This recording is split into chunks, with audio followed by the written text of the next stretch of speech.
같이 기도하시겠습니다. 좋으신 하나님, 주님을 모르고 헛된 것에 울고 웃으며 어두움과 고통 속에 살아가던 우리를 십자가에 죽기까지 사랑해 주시고 십자가에서 흘리신 보혈로 우리의 죄를 단번에 영원히 용서해 주시며 하나님의 자녀 삼아 주신 은혜 감사드립니다. 은혜 위에 은혜를 더하셔서 우리를 악하고 더러운 세상에 버려두지 아니하시고 성령께서 역사하시며 생명의 말씀이 증거되는 교회 안에 인도해 주시고 시마다 때마다 능력의 말씀과 믿음의 교제로 우리를 새롭게 하심을 감사드립니다. 지난 한 주간 하나님 은혜로 많은 영혼 구원해 주시며 교회 안에 인도해 주심을 감사드립니다. 주님 오시는 그날까지 새로 구원받은 주님의 자녀들 교회 안에 뿌리를 내려 30배, 60배, 100배 열매 맺는 삶을 살 수 있게 도와주시옵소서. 이 시간 말씀을 사모하는 마음으로 주님 앞에 모였습니다. 각자의 형편을 아시는 주님께서 말씀을 통해 위로와 힘을 주시고 심령이 상하고 낙심된 형제자매님들 계시다면 능력으로 치료해 주시며 병상에 계시는 주님의 자녀들 치료하시는 손길로 붙드시며 회복시켜 주셔서 마지막 때 함께 교제하며 주님의 영광을 위해 살아갈 수 있는 기회를 허락해 주시옵소서. 전 세계에 있는 모든 주님의 자녀들 코로나로부터 지켜주시고 이단 교리로부터 지켜주셔서 영육 간의 건강한 모습으로 하나님의 영광을 위해 살아갈 수 있도록 도와주시옵소서. 이 시간 성령께서 우리 심령 가운데 역사하셔서 말씀을 통해 하나님의 뜻을 옳게 분별하고 주님을 위해 열심을 품고 살아갈 수 있도록 능력을 더하여 주시옵소서. 하나님의 뜻 영광만 나타나길 원하며 우리를 사랑하시는 예수님 이름으로 감사하며 기도드렸습니다. 아멘. 시편 31편을 찾겠습니다. 시편 31편 19절입니다. 31편 19절. 다 같이 19절만 같이 읽겠습니다. 주를 두려워하는 자를 위하여 쌓아두신 은혜 곧 인생 앞에서 죽게 피하는 자를 위하여 베푸신 은혜가 어찌 그리 큰지요. 세상에는 네 종류의 그리스도인이 있답니다. 물고기 같은 그리스도인이 있대요. 물고기는 물을 떠나선 살 수 없죠. 바로 은혜를 떠나서 살 수 없는 그리스도인, 물고기 같은 그리스도인이래요. 또 한 종류는 새 같은 그리스도인이 있대요. 새. 여러분, 이 새는요 9일 동안 먹지 않아도 산답니다. 그러니 새 같은 그리스도인은 무엇이겠습니까? 일주일에 딱 한 번 주일에만 교회에 나와서 말씀 딱 따먹고 일주일간 잠수 타고 있다가 주일만 또 쏙 나타나는, 일주일에 한 번 말씀 듣고 일주일을 버티는 그런 그리스도인을 새 같은 그리스도인이래요. 새 같은 그리스도인. 또 한 종류의 그리스도인은 강아지 같은 그리스도인이 있대요. 여러분, 이 개는요 20일 정도 먹지 않아도 산대요. 그러니까 강아지 같은 그리스도인은 어떤 사람이에요? 한 달에 한 번 정도 잊을만 하면 교회 나와가지고 나 살았소, 살아있는 그 보고를 하고 또 한 달을 버티는, 한 달에 한 번 말씀 듣고 한 달을 버티는 그런 그리스도인을 강아지 같은 그리스도인이라고 한답니다. 이제 마지막 한 종류의 그리스도인은 거북이 같은 그리스도인이 있대요. 거북이 같은 그리스도인. 거북이는요 한 50일 정도 먹지 않아도 생존한답니다. 그러니 거북이 같은 그리스도인은 한 2달에 한 번 정도 교회 나와서 말씀 듣고 2달을 버티는 그리스도인을 거북이 같은 그리스도인이래요. 자, 옆에 있는 형제자매 얼굴 봐보세요. 자, 물고기 같이 생겼죠. 우리 형제자매님들은 물고기 같은 그런 그리스도인이었으면 좋겠어요. 한시라도 하나님의 은혜를 떠나서는 숨을 쉴 수 없는, 살 수 없는 그런 정상적인 그리스도인이 됐으면 좋겠다는 소망을 담아 오늘은 쌓아두신 은혜라는 제목을 가지고 함께 하나님의 은혜를 나눠보겠습니다. 여러분, 이 시편 31편은 다윗이 기록을 했습니다. 다윗은 이 시편 31편을 통해서 극한 고통과 위기를 극복하는 방법은 하나님의 은혜 아래 살아가는 것임을 우리에게 말하고 있습니다.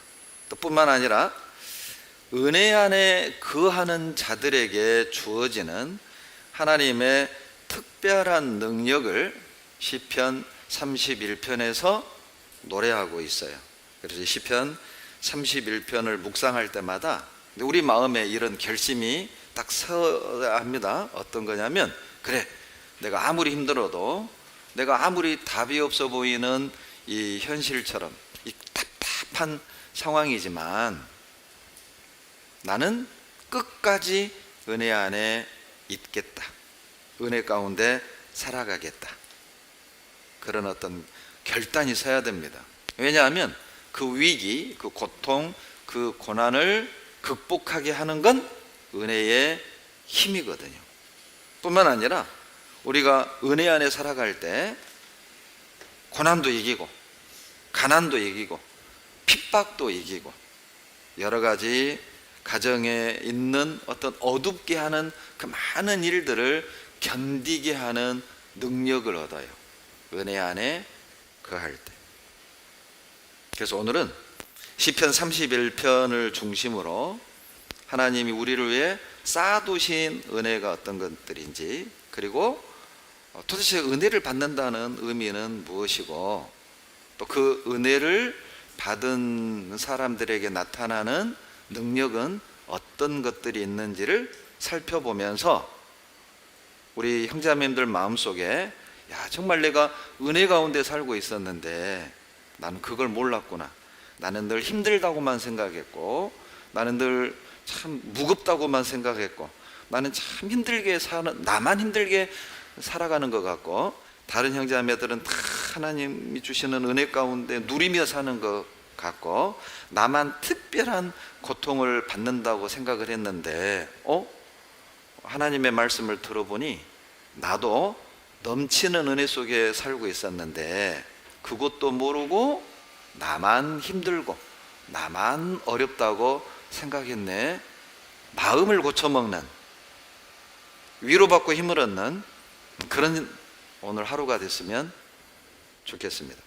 시편 31편은 언제 기록됐는지 알 수는 없어요. 그러나 분명한 것은 다윗이 시편 31편을 기록한 때 견디기 힘든 고통, 아픔, 극한 상황에서 31편을 기록했음을 알 수가 있습니다. 9절에 보시면 시점은 모르지만 아주 힘든 상황에서 기록했다는 걸 엿볼 수 있어요. 9절에 여호와여, 내 고통을 인하여 나를 긍휼히 여기소서. 내가 근심으로 눈과 혼과 몸이 쇠하였나이다. 얼마나 근심이 짓누르고 얼마나 마음에 고통을 받았으면 눈이 쇠할 지경이에요. 눈병이 걸릴 정도로, 시력이 흐려질 정도로. 그러니까 지금 이 말 한마디에서 다윗이 얼마나 내적인 고통과 어떤 그 갈등을 갖고 있는지를 알 수 있잖아요. 우리도 그러죠. 너무 막 마음에 어떤 짓누르는 것들, 고통스러운 일들이 너무 어떤 극에 달하면 이 몸의 면역력이 깨져버리죠. 그것을 오늘날 뭐 현대 의학 용어로는 스트레스라고 하죠. 스트레스. 병이 생길 지경이에요. 다윗이 지금 그랬습니다. 10절에 보시면 내 생명은 슬픔으로 보내며 나의 해는 탄식으로 보냄이며 내 기력이 나의 죄악으로 약하며 나의 뼈가 쇠하도다. 이 고통과 근심의 날들이 계속 길어지는 거예요. 내일이면 하나님이 끝내주겠지, 내년이면 나아지겠지, 하나님이 이 오해도 다음 달에 풀어주시겠지, 내년에는 우리 집 형편이 좀 풀리겠지, 기대를 하고 버틴 세월이 10년이었습니다. 다윗은 근심과 고통과 어떤 그 염려의 날들이 길어질수록 다윗은 기력이 쇠해져 갔어요. 슬픔의 날들이 길어지는 가운데 더 안타까운 것은 그런 고통 속에 있는 다윗을 주변에 가까운 친구나 이웃들이 위로해주고 붙잡아주는 게 아니라 비난하고 정죄했습니다. 11절 보시죠. 내가 모든 대적으로 말미암아 욕을 당하고 내 이웃에게서는 심히 당하니 내 친구가 놀라고 길에서 보는 자가 나를 피하였나이다. 원수들만, 대적들만 다윗을 괴롭혔던 것이 아니에요. 원수들이 다윗을 죽이려고 하고 다윗을 비난하고 다윗에 대해서 비방하는 말을 해도 다윗은 견뎠습니다. 그러나 다윗을 정말 고통스럽게 했던 것은 가까운 이웃, 가까운 친구들이었어요. 그들이 가까운 이웃, 가까운 친구들마저도 다윗을 비방하고 그리고 다윗을 고발하고 다윗을 죽이려 들었다는 것이죠. 지나가는 사람도 다윗을 외면하고 누구도 다윗을 도와주려 하지 않았다는 것입니다. 그것이 오히려 다윗을 더 고통스럽게 했고 더 힘들게 했어요. 우리도 그러잖아요. 경제적인 가난 때문에 힘든 게 아니라, 질병 때문에 힘든 게 아니라 주변에서 생각 없이 내뱉는 형제자매들의 말 한마디 때문에 더 아파, 더 힘들어. 징계야. 징계로 그렇게 힘들게 사는 거야. 징계로 병든 거야. 징계야. 이런 말들이 훨씬 우리를 아프게 하고 힘들게 하죠. 어찌 보면 우리를 위험에 빠뜨리는 사람들이 멀리 있는 저 세상 사람들이 아니라 가까이 있는 내 가족, 가까이 있는 형제자매들이 오히려 우리를 더 큰 위험에 빠뜨려요. 곰곰이 생각해 보세요. 우리의 신앙의 위기가 언제 왔었냐? 다윗이 그렇게 힘들었어요. 다 이런 거죠. 어찌 보면 다윗은 건강 잃었죠. 근심이 계속 장기간 되면서 눈도 쇠해지고 뼈도 쇠해질 지경. 거기에다가 재산 잃었죠. 명예는 땅에 떨어졌죠. 요즘 사람들이야 뭐 명예보다 재물을 원하지만 이 당시 시절만 해도 명예가 더럽혀지는 건 견디지 못했어요. 차라리 죽는 길을 선택했죠. 여러분 뭐 중세 영화 보면 기사도 뭐 이런 거 보이죠? 뭐 그러죠. 명예를 더럽히는 이 죽는 길을 선택하겠다. 사무라이 보면 어때요? 명예스럽게 탁 그냥 칼을 배에다 대고 할복하는 그 가끔 영화 보면 그런 거 나오잖아요. 예. 남자들은 멋있다고 하는데 여자들은 징그럽다고 그러죠. 그게 이제 명예를 얼마나 당시 사람들이 소중하게 여겼는지를 알 수가 있어요. 다윗은 명예도 땅에 떨어졌죠. 뭐 재산 다 뺏겼죠. 우리식으로 말하면 직장 뺏겼죠. 친구들 떠났죠. 병들었죠. 다 잃었어요. 그러나 놀랍게도 다윗은 끝까지 하나님을 신뢰하고 하나님을 의지합니다. 시편 31편 14절을 보세요. 다 잃었던 다윗의 반응은 14절입니다. 다 같이 읽겠습니다. 여호와여 그러하여도 나는 주께 의지하고 말하기를 주는 내 하나님이시라 하였나이다. 슬픔의 날들은 길어져만 갔고 탄식의 소리는 깊어져 갔지만 다윗은 흔들리지 않았습니다. 그럴수록, 힘들수록, 억울할수록, 속상할수록, 답답할수록 다윗은 하나님과 더 가까워졌다는 것이죠. 이것이 믿음의 능력입니다. 믿음의 사람, 하나님의 은혜를 경험한 사람은 위기 속에서 하나님과 더 가까워진다는 것이죠. 그래서 다윗은 19절에 쌓아두신 은혜, 베푸신 은혜를 노래하고 있는 거예요. 다윗이 어떻게 슬픔이 깊어져 가는데, 위기는 더 무거워져만 가고 짙어져만 가는데 어떻게 그 상황에서 더욱 하나님과 가까워지고 끝까지 하나님을 신뢰하고 하나님께 붙들려 살아갈 수 있었는가? 그 원인은 무엇인가? 다윗은 쌓아두신 은혜를 보는 눈을 가지고 있었다는 거예요.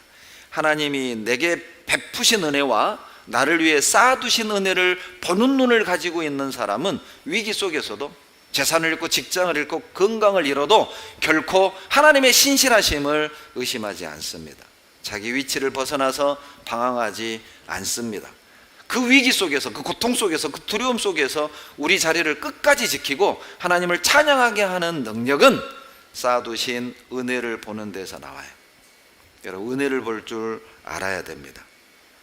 나를 위해 쌓아두신 은혜가 얼마나 많은지, 하나님이 내게 베푸신 은혜가 어떤 것들인지를 우리가 안다면 우리도 다윗처럼 노래할 수 있습니다. 다 잃으면서도, 세상 말로 친구가 내 등에 칼을 꽂고 가족이 나를 배신해도 한탄하고 싸우고 원망하고 비난하는 게 아니라 하나님을 끝까지 신뢰하고 우리 자리를 지킬 수 있어요.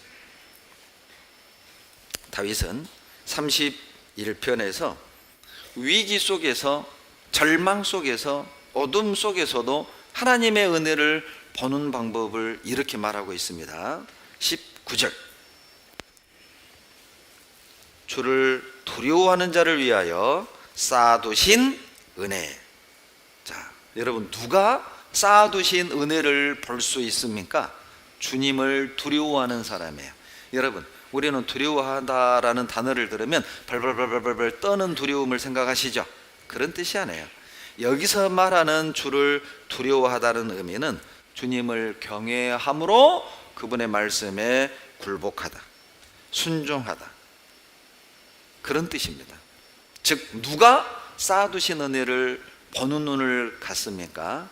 주님을 경외함으로 그분의 말씀에 순종할 때 은혜가 보여요. 아, 은혜였구나. 이것이 은혜였구나.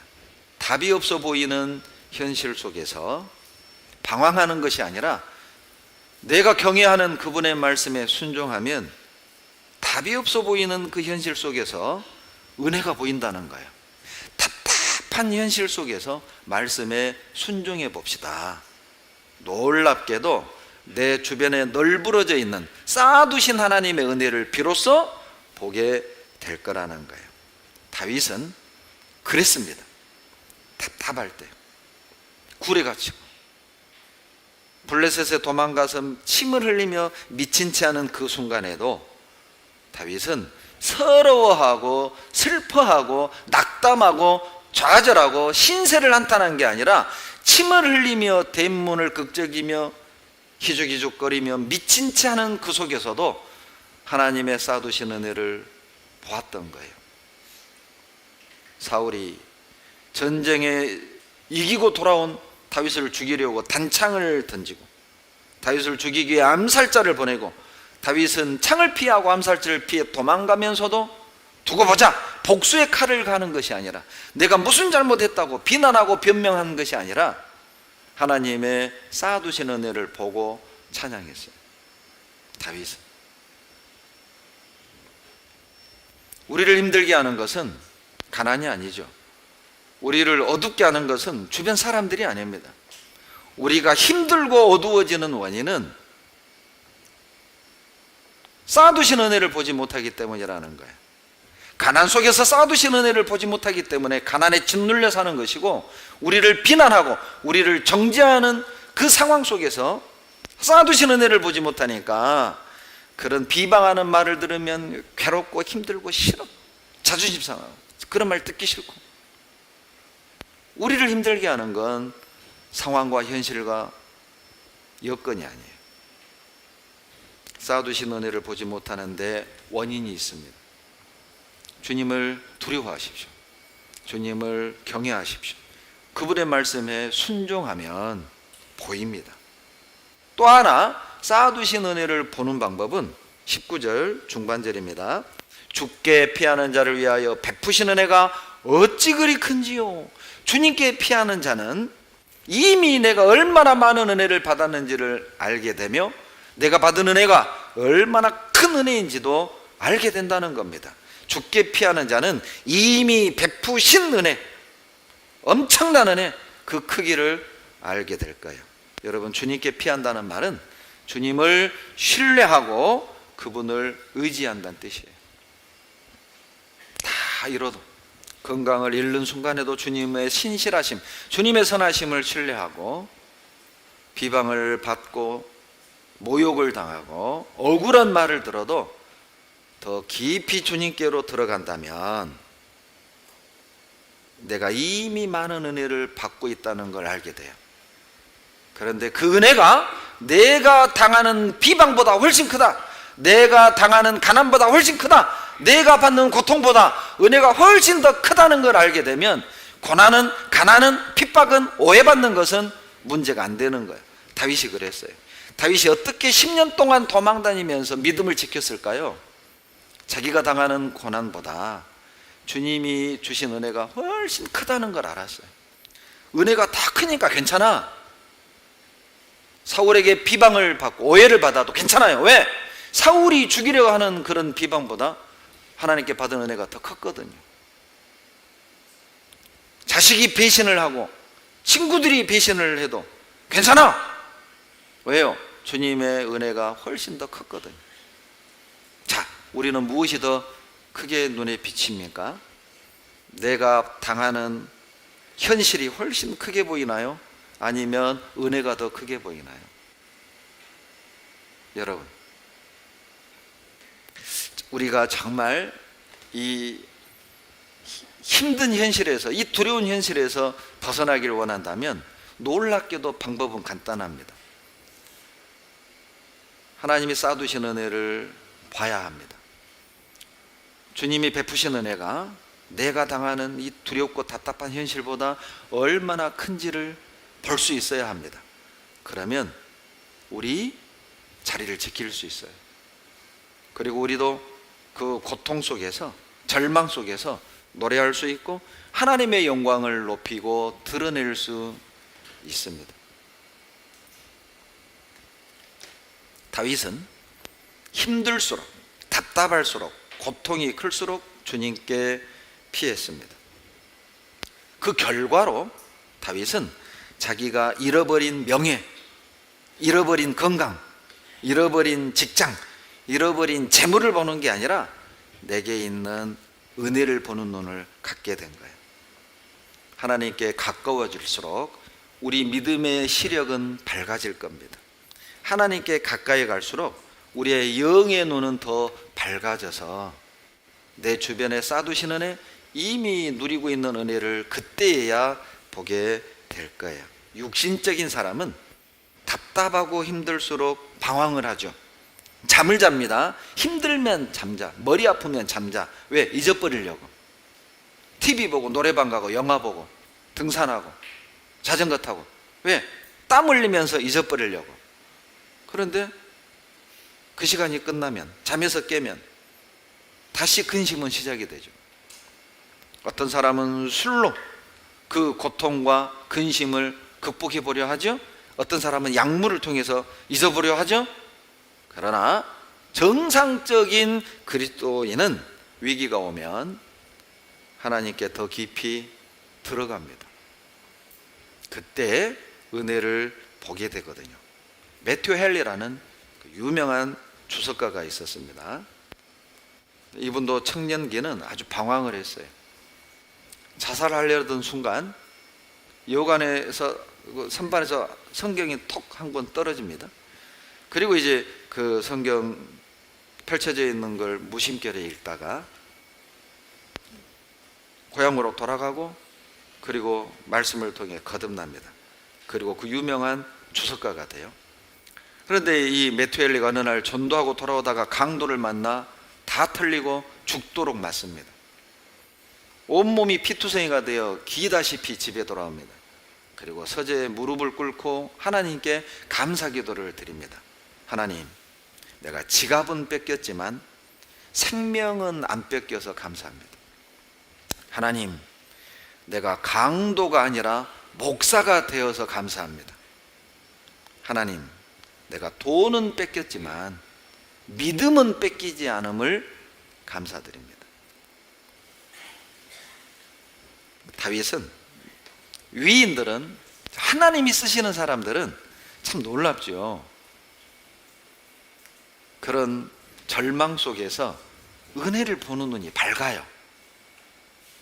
그게 우리와의 차이점이에요. 그들이 우리와 특별히 다른 어떤 DNA를 가진 게 아니라, 그들은 우리하고 전혀 다른 슈퍼 능력을 가진 게 아니라 똑같은 인간인데, 한 가지 차이점은 우리는 없는 것을 보는 눈이 밝은데 그들은 없는 중에 있는 은혜를 보는 눈이 밝다는 거예요. 그렇다면 우리도 하나님께 놀랍게 쓰임을 받고 고난을 이기고 하나님께 영광 돌리는 삶을 살기 원한다면 그 시력을 밝게 할 필요가 있어요. 고난 중에, 위기 중에, 절망 중에, 어둠 중에 쌓아두신 은혜, 베푸신 은혜를 크게 보는 눈을 우리가 가져야 하죠. 신앙생활은 어려운 게 아니에요. 여러분, 신앙생활을 정의하라. 신앙생활이란 하나님의 은혜를 받고 매일 삶 속에서 하나님의 은혜를 알아가는 것, 이게 신앙생활이에요. 신앙생활은 하나님의 은혜를 깨닫고 매일의 삶 속에서 하나님의 은혜를 더 알아가는 거예요. 그것이 신앙생활입니다. 베드로후서 3장 18절에 우리 주 곧 구주 예수 그리스도의 은혜와 저를 아는 지식에서 자라가라. 여러분, 우리는 어디에서 자라가야 되느냐? 주님의 은혜를 알고 예수님에 대하여 아는 지식에 더 자라가야 돼요. 이유가 있습니다. 왜 베드로후서 3장 18절, 베드로후서 마지막 장에서 마지막 부분에 은혜를 아는 지식에서 자라가라? 이유가 있어요. 베드로후서를 기록한 목적은 교회 안에 이단이 들어온 겁니다. 거짓 형제들이 들어온 겁니다. 이단과 거짓 형제에게 속지 않는 방법을 말하고 있어요. 이단을 가려내는 방법을 말하고 있어요. 무엇입니까? 주님의 은혜를 대하는 태도. 그것이 이단을 가려내는 최고의 방법입니다. 예수 그리스도를 대하는 태도, 그것이 이단과 진짜 그리스도인을 구별해내는 태도예요. 예수님 이외에는 어떤 구원의 길이 없다. 정상적인 그리스도인이죠. 그런데 예수님 말고도 다른 방법으로 구원 얻을 수 있다. 이단입니다. 그래서 베드로후서 3장 18절에 예수 그리스도를 아는 은혜와 그분을 아는 지식에서 자라가라. 그것이 우리 신앙을 지키고 이단으로부터 보호받고 이단을 구별해내는 방법이거든요. 은혜를 알아가야 돼요. 정상적인 신앙생활, 건강한 신앙생활을 원한다면 하나님의 은혜를 더 알아가야 합니다. 승리하는 신앙생활을 원한다면 하나님의 은혜를 더 알고 은혜를 보는 눈을 가져야 합니다. 은혜를 아는 사람에겐, 하나님의 은혜를 아는 사람에겐 다른 사람에게 없는 능력을 하나님이 주셔요. 시편 31편 19절, 주를 두려워하는 자를 위하여 쌓아두신 은혜. 이 말씀이 무슨 뜻이죠? 하나님의 은혜를 아는 자, 그들에게 하나님이 특별한 능력을 주시겠다는 거예요.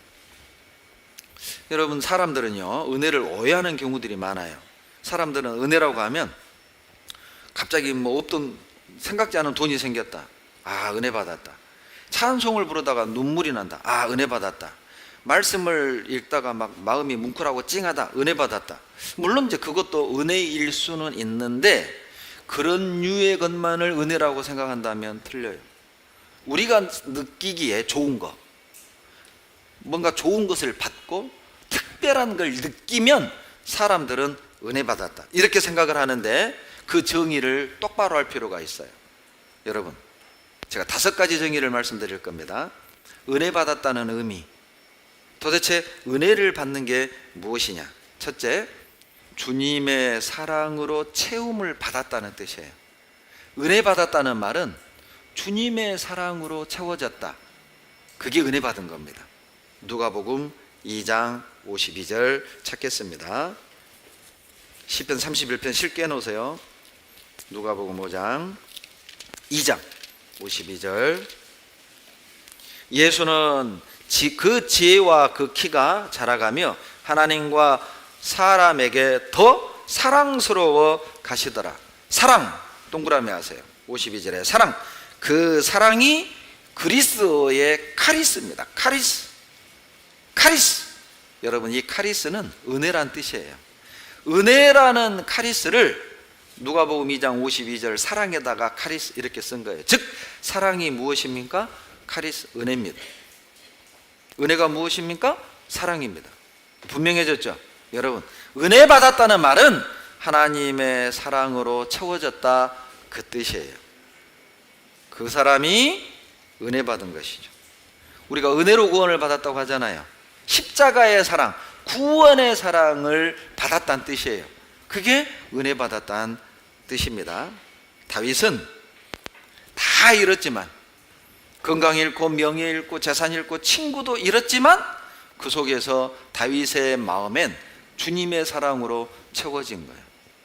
그래서 다윗은 도망가면서 쌓아두신 은혜를, 베푸신 은혜를 찬양하고 있는 겁니다. 우리가 볼 땐 다 잃었는데 뭐가 은혜예요?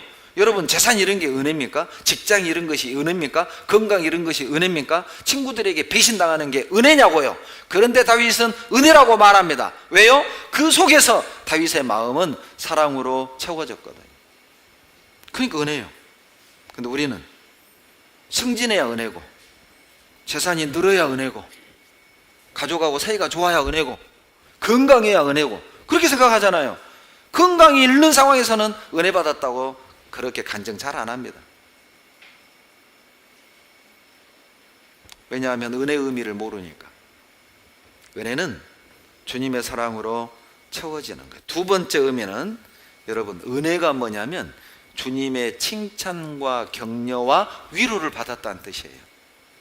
사도행전 2장 47절에 하나님을 찬미하며 또 온 백성에게 칭송을 받으니 주께서 구원받는 사람을 날마다 더하게 하시니라. 거기서 말하는 칭송이 그리스어의 헬라어로 카리스입니다. 또 졸다가 또 꼭 카리스? 아닙니다. 카리스예요. 카리스. 은혜예요. 은혜. 은혜가 바로 칭송이 카리스로 쓰여졌어요. 칭찬이죠. 여러분, 은혜가 무엇입니까? 주님께 칭찬받는 거예요. 은혜가 무엇입니까? 주님으로부터 격려받고 위로받는 걸 은혜 받았다 하는 거예요. 다윗은 들로, 광야로, 굴속으로 도망다니면서도 어때요? 위로받았잖아요. 하나님께 위로받았잖아요. 내가 다 안다. 내가 다 안다. 너의 가는 길을 내가 안다. 위로받았잖아요. 그러니 굴속에 잠을 자면서, 광야를 헤매면서 10년을 도망다니면서 다윗은 은혜를 찬양하는 거예요. 왜? 은혜 받았잖아요. 도망다니면서 광야에서 위로받았죠. 은혜 받았잖아요. 굴에서 위로받았죠. 은혜 받았잖아요. 누명을 씌움받으면서도 위로받았잖아요. 은혜 받은 겁니다. 그런데 우리는 눈에 보여지는 것만 봐요. 누명을 썼는데, 억울한 일을 당했는데, 도망다니는데, 그게 은혜야? 은혜죠. 그 속에서 위로받았거든요. 그 속에서 하나님의 격려를 받는 거예요. 세 번째 의미입니다. 여러분, 은혜 받았다는 세 번째 의미는 하나님의 마음을 받았다는 뜻이에요. 더 쉽게 표현하면 하나님께 인정받은 거예요. 사도행전 24장 27절에 이태를 지내서 보르기오 베스토가 벨릭스의 소임을 대신하니 벨릭스가 유대인의 마음을 얻고자 하여 바울을 구류하여 두니라. 사도행전 24장 27절 말씀입니다. 거기에 유대인의 마음을 얻기 위하여, 그 마음이 카리스로 또 썼어요. 마음이 카리스입니다. 카리스가 은혜라고 그랬죠? 마음이 은혜인 거예요. 무슨 뜻이죠? 하나님의 마음을 얻는 게 은혜예요. 다 잃어도 하나님의 마음을 얻었다면 은혜 받은 거라고. 여러분, 하나님은 다윗을 이렇게 말했죠. 내 마음에 합한 자라. 하나님의 마음에 합한 자라. 다윗은 하나님의 마음을 딱 사로잡았어요. 하나님의 마음을 딱 얻었어요. 하나님의 마음에 탁 든 겁니다. 은혜 받은 거죠. 사울 왕에게는 어때요? 미움을 받았지만 하나님께 인정받았어요. 은혜 받은 겁니다. 친구들은 등 돌렸지만 하나님의 마음에 합했잖아요. 은혜 받은 겁니다. 친구들은 배신했지만 하나님은 끝까지 다윗 옆에 있었잖아요. 은혜 받은 거예요. 그것이 은혜 받은 거예요. 또 하나의 뜻입니다.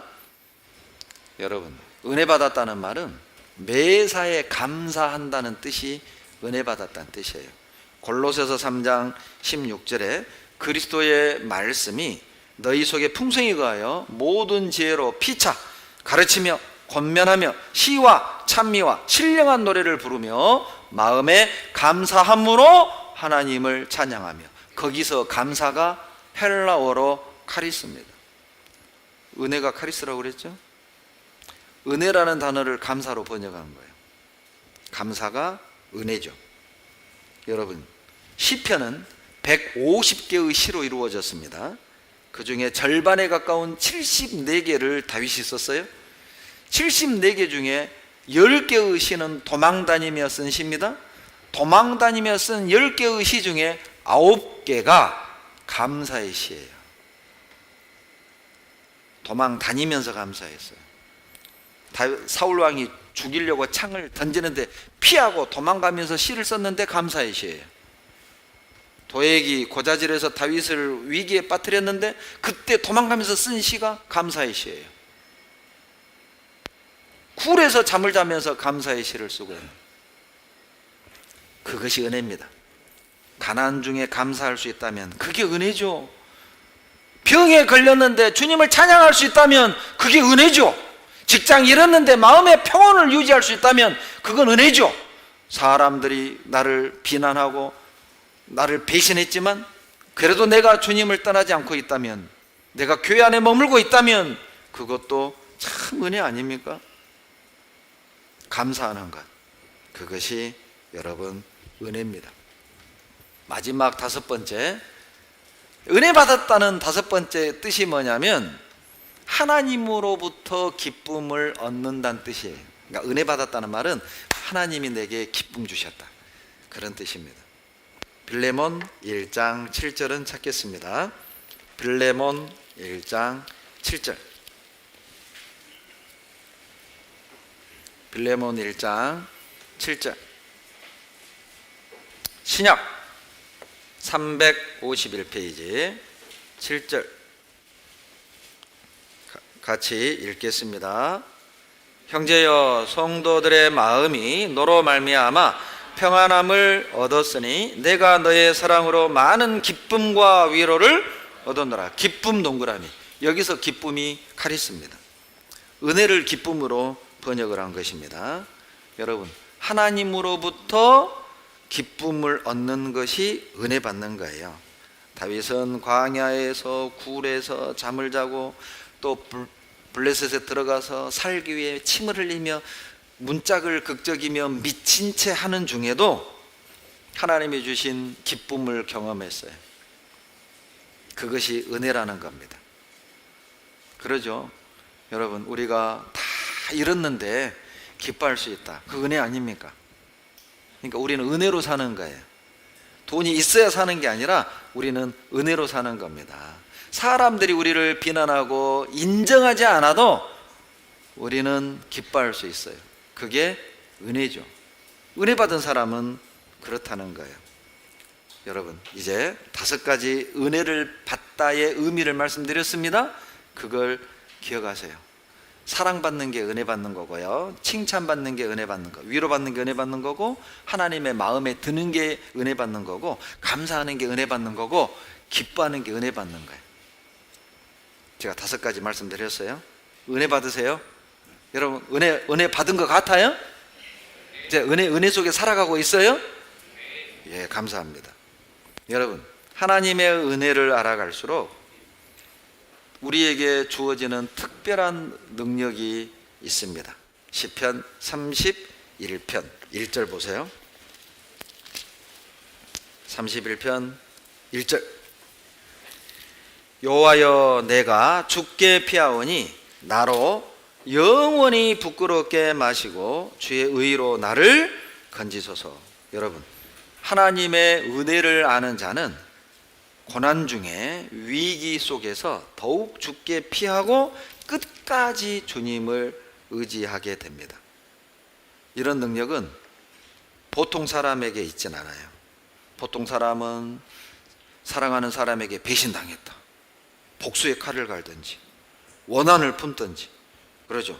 내가 안 한 말을 했다고 말을 만들어서 퍼뜨린다? 분노하고 그 사람하고 아마 척을 지고 등을 지고 평생을 살 수도 있고 그러죠. 그리고 가족 간에도 막 단절하고, 지금도 아마 명절에 왕래 안 하는 가족 있을지 몰라요. 세상은 그러지만 하나님의 은혜를 아는 사람은 오히려 주님께 더 깊이 들어가요. 하나님을 끝까지 붙들고 의지합니다. 이게 정상적인 그리스도인의 모습이에요. 4절 한번 보세요. 4절 다 같이 읽습니다. 저희가 나를 위하여 비밀히 친 그물에서 빼어내소서. 주는 나의 산성이지. 14절을 다시 읽겠습니다. 14절 같이 읽습니다. 여호와여, 그러하여도 나는 주께 의지하고 말하기를 주는 내 하나님이시라 하였나이다. 그러하여도 밑줄 그어보세요. 그러하여도, 그러죠. 내가 다 잃어버려도, 그러하여도, 내가 누명을 쓰고 억울한 말을 들어도, 그러하여도, 남들이, 친구들이, 가족들이 다 나에게 등을 돌리고 배신을 하여도 주는 내 하나님이시고 나는 주님께 피하겠습니다. 나는 상황과 재산의 유무와 관계없이, 건강의 유무와 관계없이, 직장의 좋고 나쁨과 관계없이 나는 주님을 의지하겠습니다. 영향받지 않겠다는 겁니다.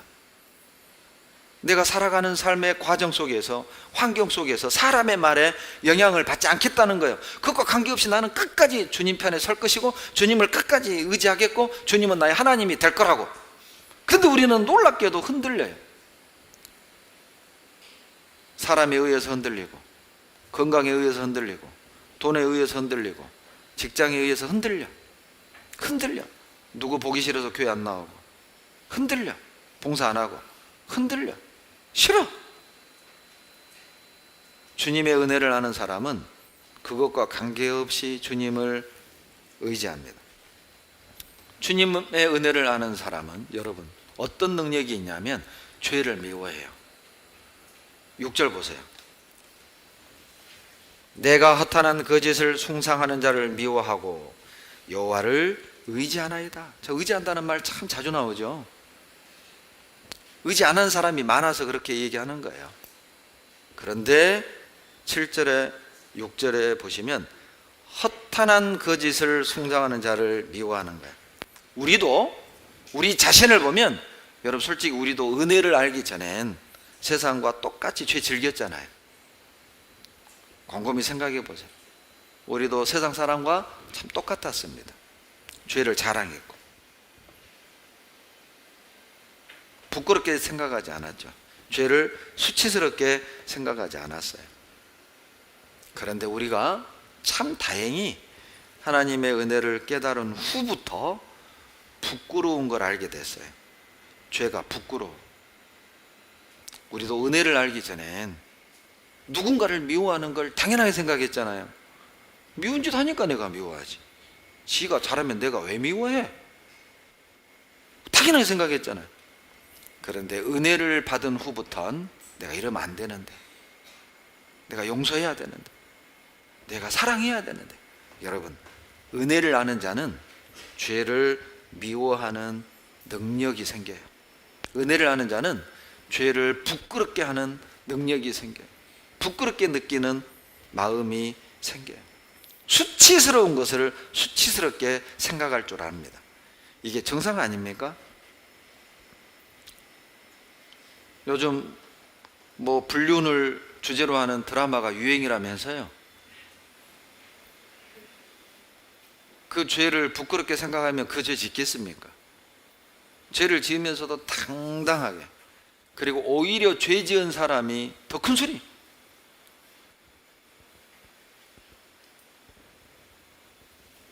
그런 시대잖아요. 얼마나 격분하고 화가 납니까? 그런데 은혜를 아는 사람들은 부끄럽게 생각하는 거예요. 수치스럽게 생각할 줄 알아요. 놀랍게도 그런 마음이 생겨요. 은혜를 아는 사람은 여러분 어떤 능력이 생기냐면 없는데 기뻐해요. 고난 중에 감사해요. 그런 힘이 생겨요. 7절 시편 31편 7절 다 같이 읽습니다. 내가 주께서 나의 곤란을 감찰하사 환난 중에 있는 내 영혼을 아셨고 내가 죄인 자심을 기뻐하며 즐거워할 것은 주께서 나의 곤란을 감찰하사. 지금 다윗은 곤란한 중에, 환난 중에, 위기 중에, 고통 중에 있는데 기뻐하고 즐거워한대요. 왜요? 어떻게 이게 가능합니까? 이유가 7절 끝에 나오죠. 주께서 내 영혼을 아셨고. 주님이 아시니까. 내가 당하는 이 억울한 말을 주님이 다 들으셨기 때문에, 내가 당하는 이 고통을 우리 주님이 다 아시기 때문에 고난 중에도 기뻐하고 고난 중에도 즐거워할 수 있습니다. 그래서 다윗은 이 고난을 은혜로 받은 거예요. 은혜로. 15절 내 시대가 주의 손에 있사오니 내 원수와 핍박하는 자의 손에서 나를 건지소서. 내 시대가 주의 손에 있사오니, 이것이 다른 번역에 내 일생은 주의 손에 달려 있습니다, 이렇게 번역이 돼요. 내 시대가 주의 손에 있사오니 내 일생은 주의 손에 달려 있습니다. 다윗은 알았어요. 하나님을 떠나서 내가 아무리 발버둥 쳐봐야 이 위기에서 벗어날 수 없다는 것 알았습니다. 하나님 떠나서, 말씀 떠나서, 교제 떠나서, 봉사까지 안 하면서 내가 아무리 가난해서 벗어나려고 애를 써봐야 안 된다는 걸 다윗은 알았어요. 내가 하지 않은 말을 만들어서 퍼뜨리고 나를 못 쓸 사람 만들고 너무너무 분이 나서 전화를 걸어서 선은 이렇고 후는 이렇고 시시비비를 가려봐야 그 사람은 자기 잘못을 모른다는 걸 다윗은 알았어요. 사울 애들 찾아가가지고 왕이시여 선은 이렇고 후는 이렇고 시시비비를 가린다고 해서 다윗이 사울 왕이 돌아설 것 같아요? 다윗은 그런 말 해봐야 사울 왕에겐 안 통한다는 걸 알았다니까요. 내 시대가 주의 손에 있다는 말이 그런 뜻이에요. 내 일생이 주의 손에 달렸습니다. 그게 뭐예요? 내 문제를 해결하기 위해서 봉사도 안 하고 말씀도 안 듣고 교제도 빼먹고 발버둥 쳐봐야 벗어날 수 없음을, 해결할 수 없음을 다윗은 알았던 것이죠. 생과 사, 흥망성쇠가 주님의 손에 달려있음을 알았던 거예요. 그래서 고난 중에 기뻐할 수 있었어요. 주님이 아시니까 해결해 주실 거 아니에요. 개입하실 거 아니에요. 때가 되면 풀어주실 걸 믿었다는 것이죠. 은혜를 아는 사람은 고난 중에도 즐거워할 수 있고 환난 중에도 기뻐할 수 있습니다. 그것이 은혜죠. 도대체 19절에 쌓아두신 은혜, 베푸신 은혜 이렇게 표현하잖아요. 근데 우리 자신을 보면 여러분 어때요? 뭐 하나님의 은혜 속에 푹 파묻혀 사는 것 같아요? 아니면 나는 정말 힘들게 사는 것 같아요? 육신의 눈으로 나를 보면 무슨 은혜야? 이게 뭐가 은혜야? 나는 힘들어 죽겠는데, 나는 너무너무 힘든데 무슨 쌓아두시는 애? 무슨 베푸시는 애? 혹 이렇게 생각하신다면 지금부터 잘 들으세요. 하나님은 은혜를 쌓아두셨고, 하나님은 이미 많은 은혜를 베푸셨습니다. 로마서 3장 24절 보십시오.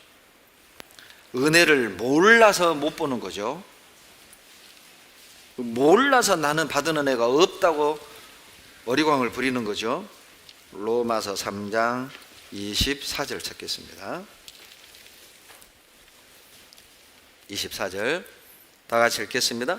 그리스도 예수 안에 있는 구속으로 말미암아 하나님의 은혜로 값없이 의롭다 하심을 얻은 자 되었느니라. 여기서 말하는 구속이 구원입니다.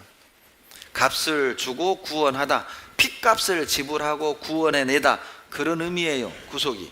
그런데 그 구원은 하나님의 은혜로 값없이 이루어진 거예요. 더러운 나 같은 죄인을 하나님이 의롭다, 순전히 하나님의 은혜로 되는 것이에요. 내가 교회를 열심히 다니니까 그래 내가 너 의롭게 봐줄게, 이게 아니에요.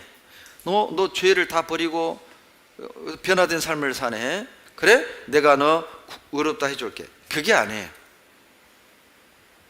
그것과 관계없이 나는 구원 얻기 위해 아무 한 일이 없습니다.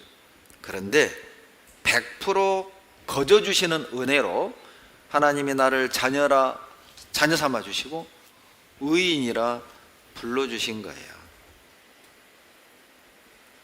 바로 우리는 이미 구원의 은혜를 받았잖아요. 큰 구원의 은혜를 우리는 받았잖아요. 제가 은혜를 사전에서 찾아봤습니다. 은혜가 사전적 은혜의 의미가 뭐냐면 사랑으로 베풀어 주신 신세나 혜택,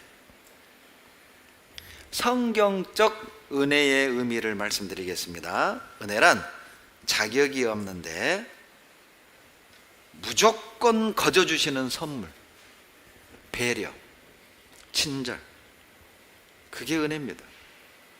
우리는 자격이 안 돼요. 구원받을 자격이 안 됩니다. 하나님의 자녀가 될 자격이 안 돼요. 그런데 선물로 배려를 해주신 거예요. 우리의 믿음 하나만 보고 고맙다, 내 사랑 받아주니 고맙다, 내 사랑을 믿어주니 고맙다, 그리고 의롭게 봐버리는 거예요. 그러니 은혜 아닙니까? 그래서 에베소서 2장 8절에 너희가 그 은혜를 믿음으로 말미암아 구원을 얻었나니 이것이 너희에게서 난 것이 아니요 하나님의 선물이라. 그 선물이 은혜란 뜻이에요. 은혜예요, 은혜. 은혜로 구원받는 거지 율법을 지켜서 계시록을 깨달아서 비유를 깨달아서 아닙니다. 은혜로 구원을 받는 거예요. 자격이 안 되는 나를 피 흘려 죽으시고 값없이 베풀어 주신 그 은혜로 우리가 의롭다함을 얻는 거예요.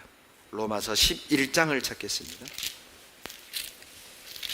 로마서 11장 6절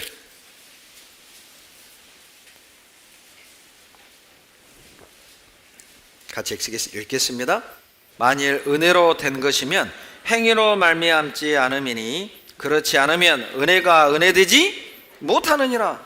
여러분, 은혜로 만약 우리가 구원 얻는 것이 아니라면 행위로 구원 얻는다는 말이잖아요. 그럼 행위로 구원 얻는다면 은혜가 은혜되지 못하겠죠.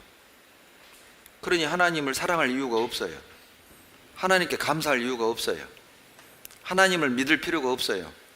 하나님께 순종할 필요가 없어요. 하나님을 경배할 필요가 없어요. 왜냐하면 내 능력, 내 노력, 내 행위로 구원을 받았다면 말이죠. 내 자랑해야죠. 아, 나는 이렇게 구원받았다고, 나는 이렇게 구원 얻었다고 자기 자랑해야죠. 그런데 우리는 자랑할 게 없어요. 왜요? 내 행위가 아닌 순전히 은혜로 얻은 구원이거든요. 그러니까 주님께 감사하는 거예요. 그래서 주님을 사랑하는 거예요. 그래서 우리가 여기에 모여 있는 거예요. 은혜에 빚진 자들이죠. 감사해서 고마워서 은혜에 끌려 나온 사람들이에요. 보답하기 위해서 세상에 나 같은 사람을 대신해서 죽어주신 그 은혜. 은혜가 아니면 구원 얻을 수 없습니다. 디도서 2장 11절입니다. 디도서 2장 11절.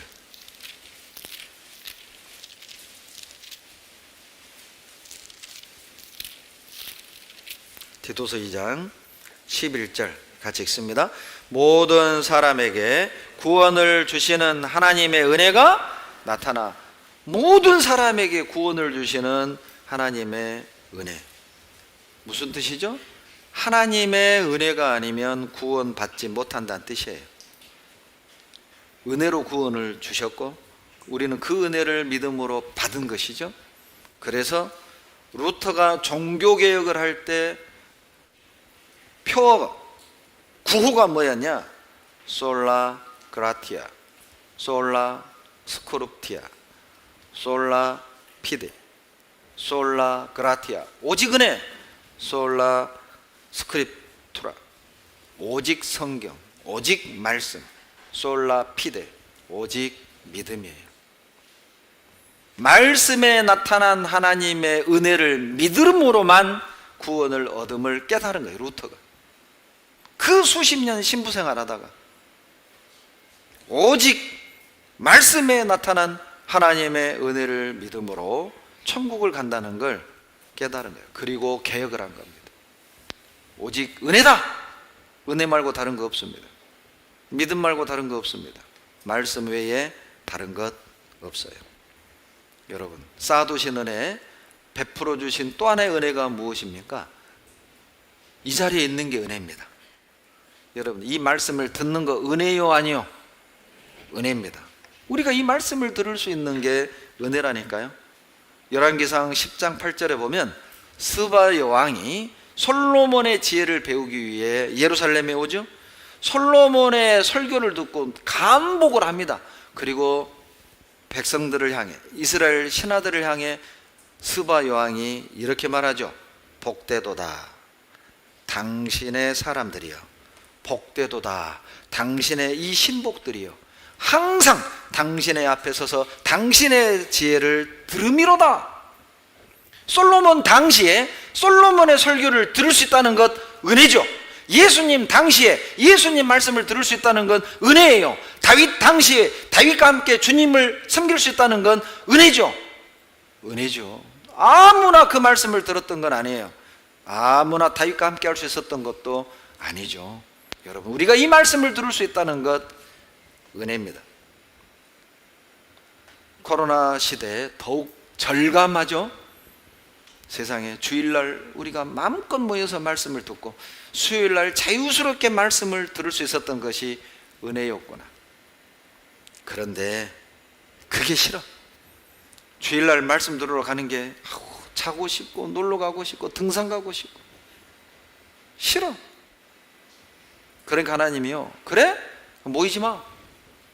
못 모이게 코로나로 딱 막아버렸잖아요. 이제야 알아.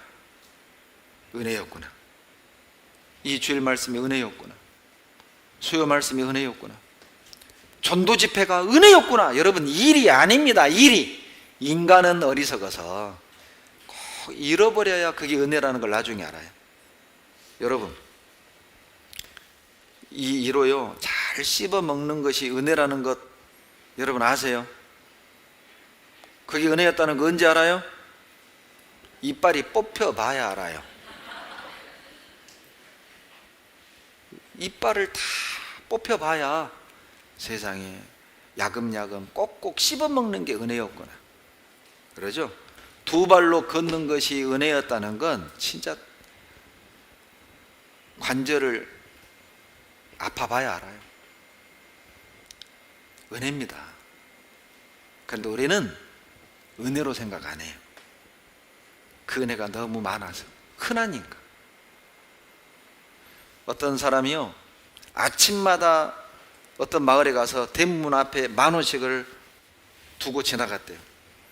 사람들이 문 열고 보니까 10,000원이요. 누가 놔뒀지?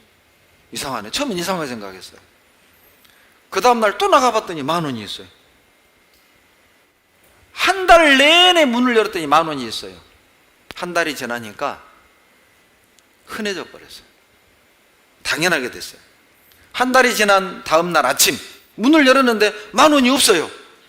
그 사람이 그냥 지나가 돈을 안 넣고 불러요. 이보시오, 왜 10,000원 안 넣고 가요? 이런 말할 자격 있어요, 없어요? 없지요. 주면 감사하고 안 주면 어쩔 수 없는 거지요. 그런데 안 준다고 따져. 왜 안 줘? 돈 내놔! 이게 우리 모습 아니에요? 왜 하나님 안 주세요? 왜 하나님 안 주세요? 우리가 은혜를 너무 많이 받고 너무 흔하니까 귀한 줄 모르고 당연하게 여기며 하나님을 향해 그런 마음을 갖는 거예요. 왜 안 주세요? 우리는 그럴 자격 안 돼요. 주면 감사하고 안 줘도 감사하고, 그렇지 않습니까? 말씀 들을 수 있는 게 은혜죠. 제가 광주에 있을 때 파키스탄 선교를 갔습니다. 저는 참 아직도 잊을 수가 없어요. 그 황소 눈알 마냥 그 큰 눈알로 껌뻑껌뻑 하면서 교회당 벽은 그냥 옆에 구멍이 숭숭 나서 빛이 들어와요. 뭐 페인트 그런 거 돈이 어디 있었어요? 벽지 뭐 없어요. 그냥 블럭 쌓아놓은 그대로예요. 지붕? 양철 올리면 지붕입니다. 대문 없습니다. 바닥? 시멘트 가루 펄펄 날리는 그게 바닥이에요.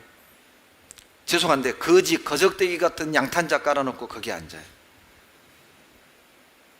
아이들은 신발이 없어서 맨발로 들어오는 아이들도 있습니다.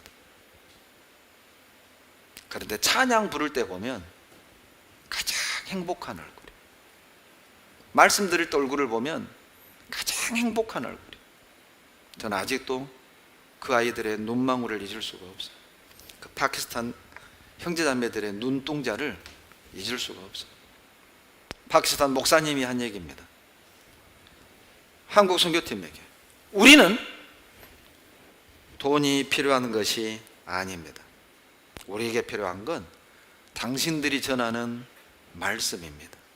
우리에게 말씀을 전해주세요. 눈물이 났습니다. 나는 흔하게 듣는 이 말씀인데 묵상하자고 해도 그걸 짐으로 여기고, 매일 성경에 있는 걸 우리는 짐으로 여겼고, 전도 집회 우리 교회는 너무 많아 일로 여겼고, 아니 주일은 좀 쉬면 안 되나? 그런데 내가 듣고 있는 이 말씀을 듣고 싶어도 못 듣는 사람들이 있어요. 이렇게 교제하고 싶어도 교제할 수 없는 상황에 있는 주님의 자녀들이 여러분 있다는 걸 기억하셔야 됩니다. 듣고 싶어도 이 말씀을 들을 수 없는 이들을 기억하십시오. 우리는 이미 충분한 은혜를 받았어요. 우리는 이미 넘치는 은혜를 누리고 있습니다. 다윗은 현재 주어진 고난도 은혜로 여겼습니다. 쌓아두신 은혜, 베푸신 은혜 가운데는 고난도 은혜다. 시편 31편 21절입니다. 시편 31편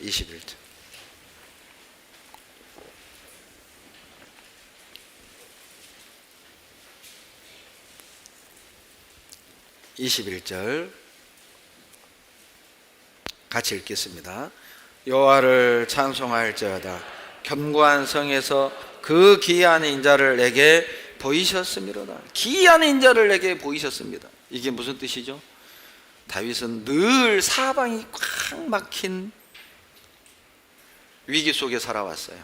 누가 봐도 다윗은 끝났다, 누가 봐도 다윗은 죽었다 싶을 때 꼭 하나님이 다윗을 건져주셨습니다. 그것을 기이한 인자, 기이한 은혜라고 표현하고 싶습니다. 여러분, 고난은 기이한 은혜다. 다윗은 그 고난마저도 하나님의 놀라운 은혜로 받아들일 수 있었어요. 왜? 고난 속에서 예상 못한 은혜를 경험했던 거예요. 기이한 은혜를 또 다른 말로 예상 못한 은혜. 고난은 예상하지 못한 은혜예요. 사람의 생각으로는 답이 없었습니다. 사람의 생각으로는 끝이 난 거예요. 사람이 볼 땐 이미 이제 다윗은 끝난 거예요. 그런데 그때 하나님이 다윗을 건져냈잖아요. 기이한 방법으로. 고난은 그래서 은혜인 겁니다. 고난에 처한 사람만이 기이한 은혜, 예상치 못한 은혜를 누리고 경험할 수 있기 때문이다. 57편 2절, 시편 57편 2절입니다.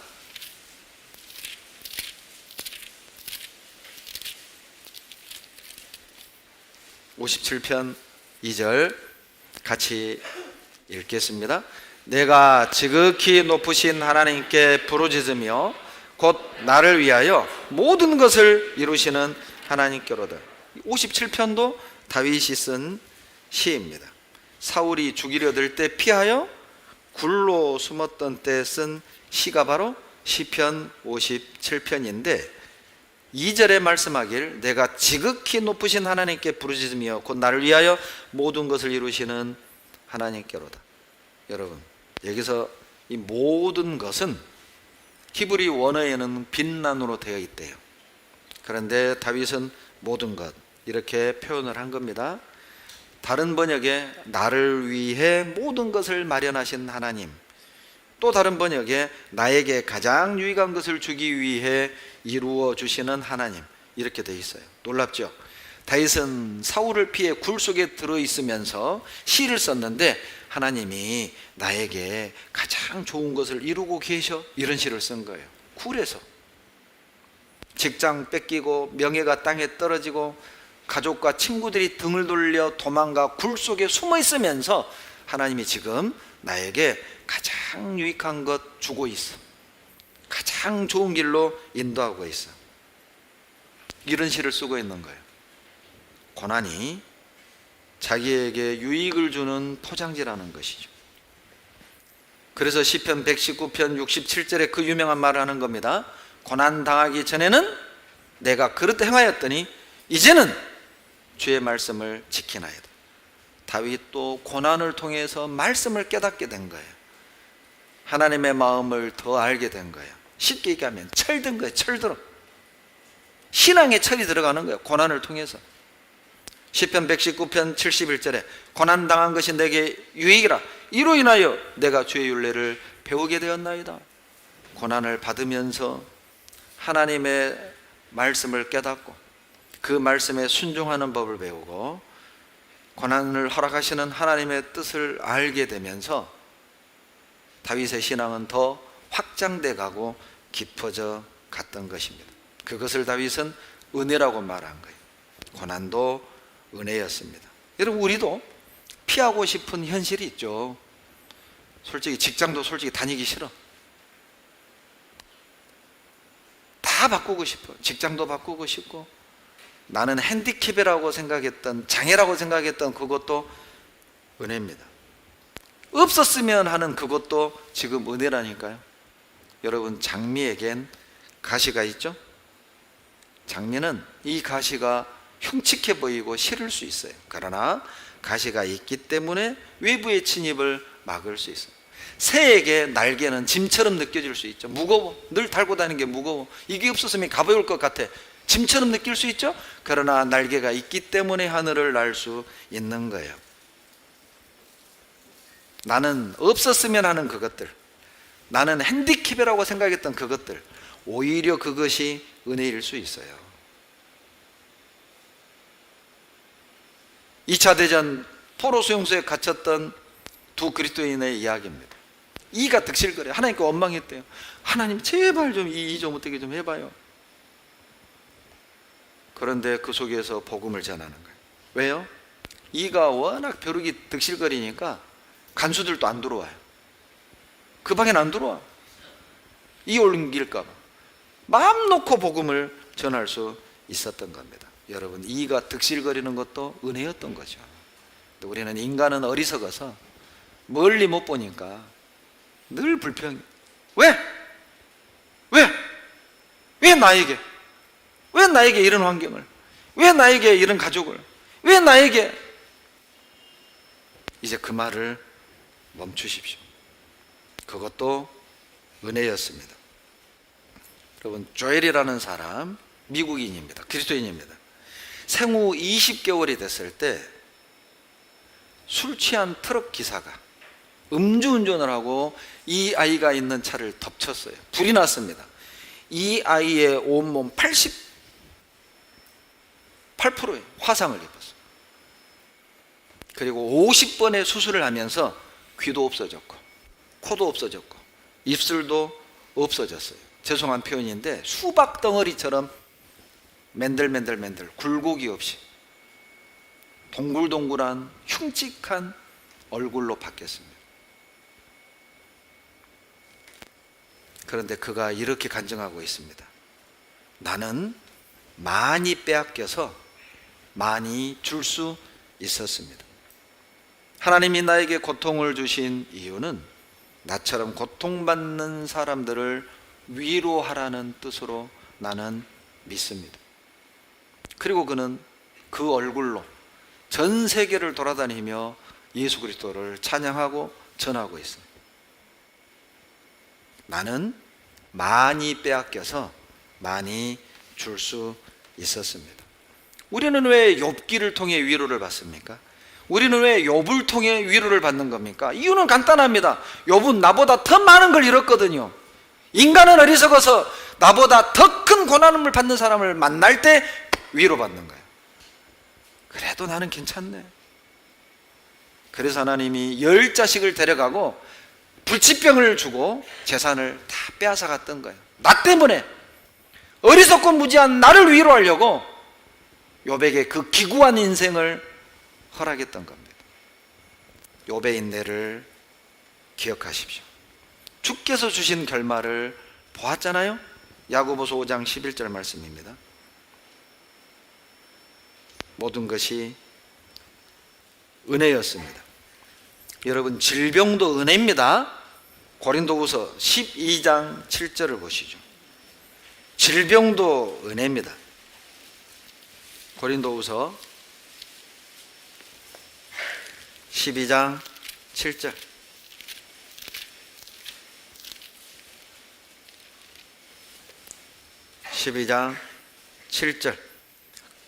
여러 계시를 받은 것이 지극히 크므로 너무 자고하지 않게 하시려고 내 육체의 가시 곧 사단의 사자를 주셨으니 이는 나를 쳐서 너무 자고하지 않게 하려 하심이니라. 이것이 내게서 떠나기 위하여 내가 3번 주께 간구하였더니 9절 같이 읽죠. 내게 이르시기를 내 은혜가 내게 족하도다. 이는 내 능력이 약한 데서 온전하여 짐이라 하시니라. 이러므로 도리어 크게 기뻐함으로 나의 여러 약한 것들에 대하여 자랑하리니 이는 그리스도의 능력으로 내게 머물게 하려 함이라. 전설에 의하면 사도 바울은 안질에 시달렸는데 앞에 면전에 있는 사람이 역겨울 정도로 눈에서 고름이 흘러내렸대요. 시력도 안 좋았습니다. 때로는 대필도 썼잖아요. 바울이 기도하는 거예요. 하나님, 제발 이 안질 좀 고쳐주세요. 하나님의 응답입니다. 내 은혜가 내게 족하도다. 더 이상 바울은 기도하지 않았습니다. 맞습니다. 이미 나는 많은 은혜 받았습니다. 그래요, 하나님, 안질을 고쳐주지 않아도 괜찮아요. 끝까지 사명을 완수했어요. 하나님, 그거 주지 않아도 이미 은혜는 충분합니다. 여러분 어때요? 부족하세요? 아직도 주님의 은혜가 부족하십니까? 십자가의 피, 그것을 우리가 보았는데도 아직도 우리는 부족합니까? 못 박힌 주님을 보았는데도 여러분 주님의 은혜가 부족합니까? 아직도 이 세상에 갖고 싶은 게 있습니까? 아직도 뭔가가 부족해서 세상 것으로 채워야만 만족하시겠습니까? 아직도.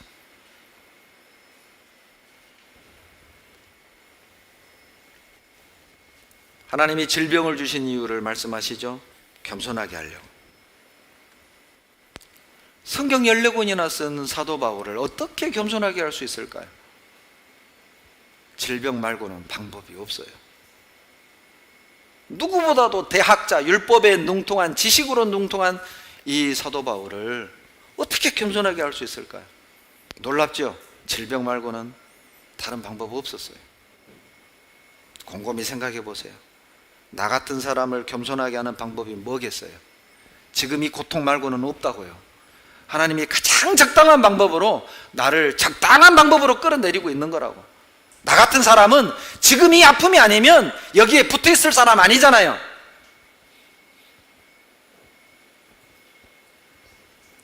그래서 하나님이 내게 지금 그 아픔을 주신 거예요. 파니 제이 크로스비라는 그리스도인이 있습니다. 생후 6개월 때 병원 실수로 두 시력을 잃어버렸습니다. 장애인이 됐습니다. 그러나 파니 제이 크로스비는 절망하고 좌절하지 않았습니다.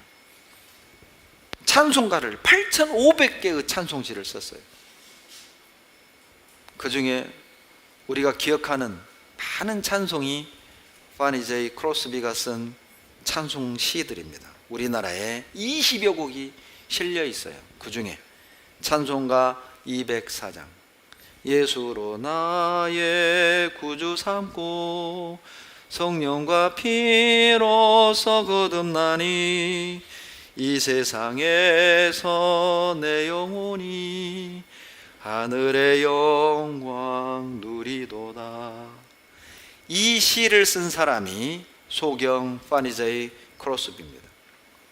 그는 하나님이 창조한 하늘은 보지 못했지만 하늘에 있는 영광은 봤어요.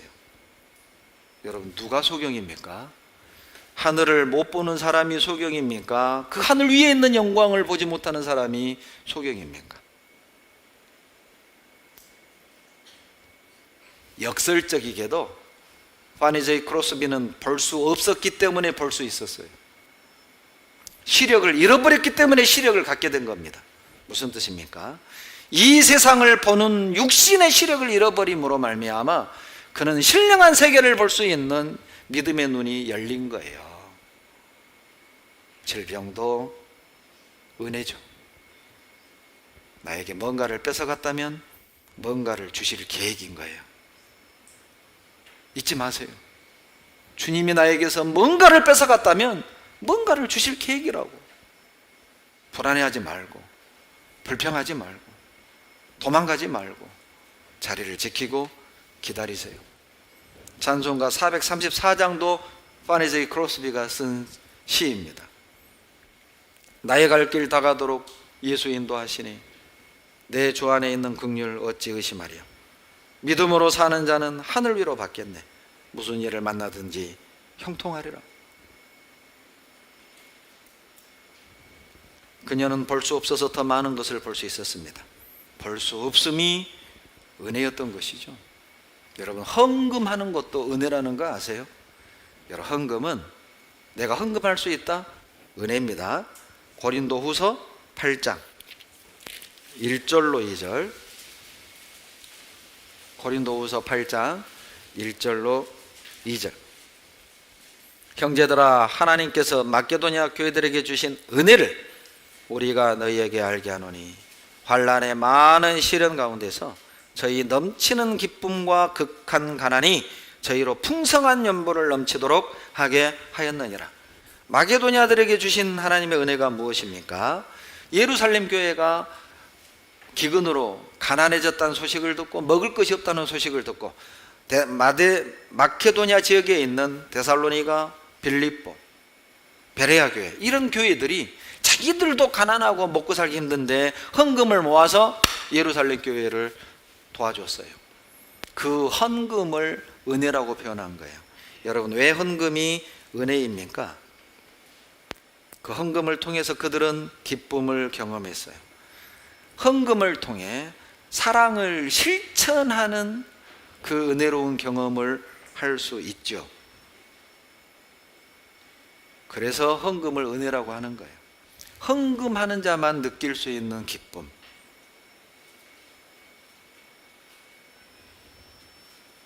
그것이 있어요. 은혜 받은 자만이 여러분 헌금할 수 있는 겁니다. 7절입니다. 고린도서 8장 7절 같이 읽겠습니다. 오직 너희는 믿음과 말과 지식과 모든 간절함과 우리를 사랑하는 이 일에 풍성한 것 같이 이 은혜에도 풍성하게 할지니라. 고린도 교회를 한 말이죠.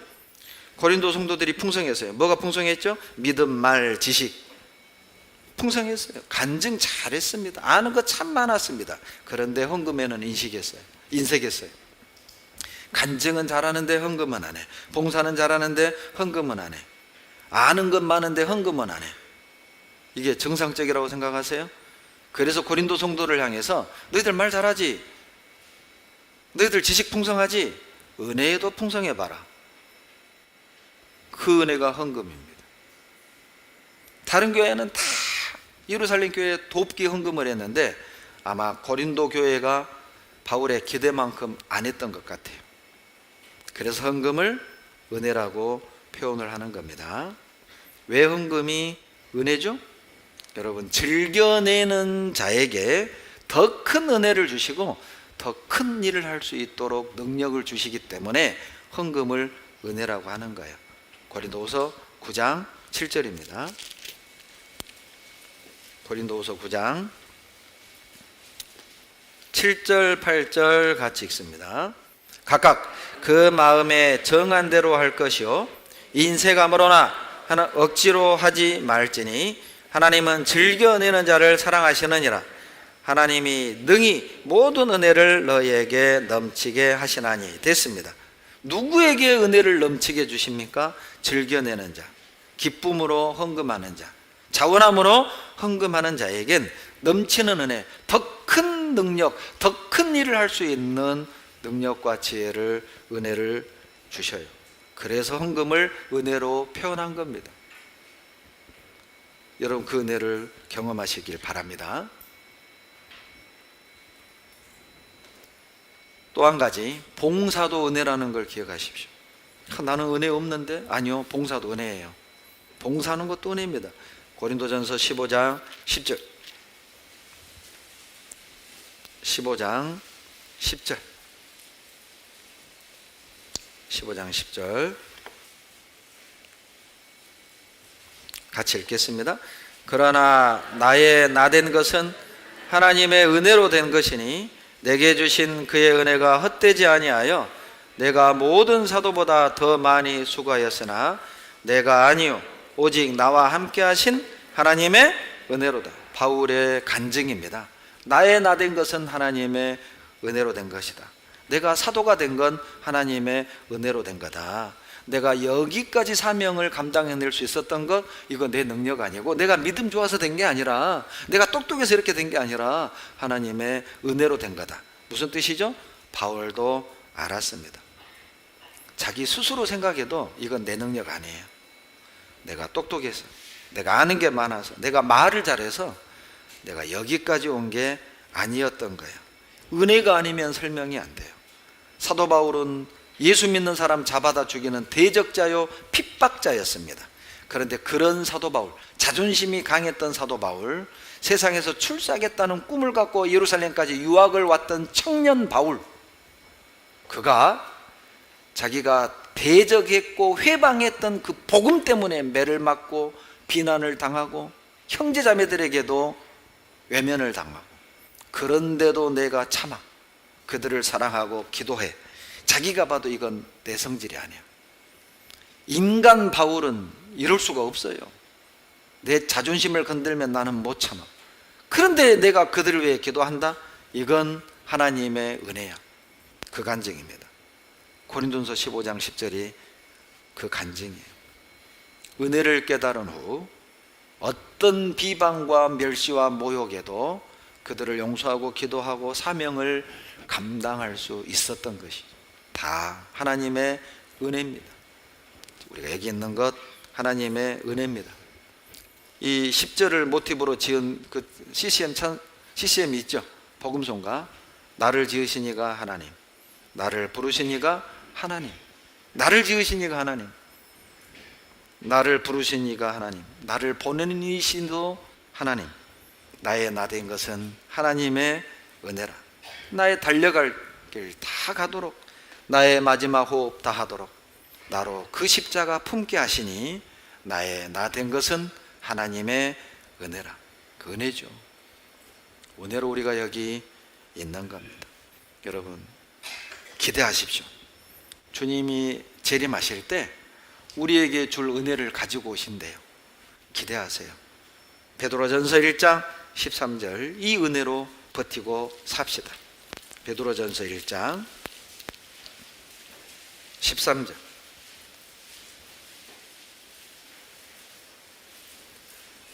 베드로전서 1장 13절 다 같이 읽겠습니다. 그러므로 너희 마음의 허리를 동이고 근신하여 예수 그리스도에 나타나실 때에 너희에게 가져올 은혜를 온전히 바랄지어다. 멀리 출장 갔던 아버지가 돌아올 때 자식들을 위해 어때요? 옛날 그 과자 선물 세트, 초코파이도 들고 껌도 들고 새우깡도 들고 웨하스도 들고 과자 상자 있었잖아요. 그거 하나면 자식들 그냥 난리 나죠. 아버지 짱, 아버지 최고. 그 아버지의 마음이에요. 먼 길 떠났던 아버지가 집에 돌아올 때, 잔치집 갔다가 돌아온 아버지가, 어머니가 검은 비닐에 떡도 싸우고 전도 싸우고 잡채도 싸우고 그거 들고 오면서 내 새끼들 먹일 거 생각하면 즐겁잖아요. 그 엄마 잔치집 갔다 돌아온 날을 기다려요. 그러면 어때요? 검은 봉지 열어서 잡채 먹고 떡 먹고 전 먹고 그런 날이 있었죠. 주님이 다시 오실 때 그런 은혜를 가지고 오셔요. 여러분, 이 세상을 행복하게 사는 법, 고난을 이기는 방법, 가져올 은혜를 기대하라. 우리는 이미 당첨된 복권을 한 장 들고 사는 것과 같아요. 이미 당첨된 복권을 우리는 들고 사는 거예요.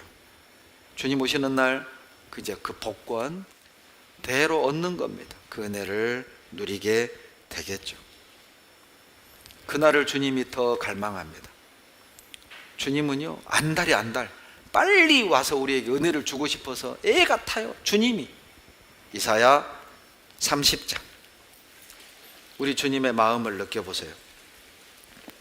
이사야 30장 18절, 구약 1000페이지 30장 18절 18절 다 같이 읽습니다. 그러나 여호와께서 기다리시나니 이는 너희에게 은혜를 베풀려 하시며 일어나시리니 이는 너희를 긍휼히 여기려 하심이라. 대저 여호와는 공의의 하나님이시라. 무릇 그를 기다리는 자는 복이 있도다. 18절 보세요. 그러나 여호와께서 기다리시나니 이는 너희에게 은혜를 베풀려 하시며 일어나시리니. 이게 뭐예요? 일어났다 앉았다, 이게 막 주님이 어찌할 바를 모르는 거예요. 빨리 가서 은혜를 주고 싶은데 애가 타는 거예요. 빨리 가서 은혜를 주고 싶은데 일어났다 앉았다. 주님이요, 발을 동동 구르며 기다리는 모습이 그려지지 않습니까? 주님의 재림을 주님이 더 기다려요. 우리와 다시 만나는 걸 주님이 더 기다려요. 애가 타고 속이 타며 기다리셔요. 여러분 기억하십시오. 주님이 우리에게 은혜를 주시기 위해 기다리고 계신다면 우리도 좀 더 기다립시다. 우리 할 일을 하면서 기다립시다. 부끄럽지 않은 모습으로 기다립시다. 충성되게 섬기면서 기다립시다. 복음을 전하면서 기다립시다. 이 은혜를 보답하면서 또 우리에게 베푸실 은혜를 갈망하고 기다려야 되지 않겠어요? 히브리서 4장 16절입니다. 히브리서 4장 16절.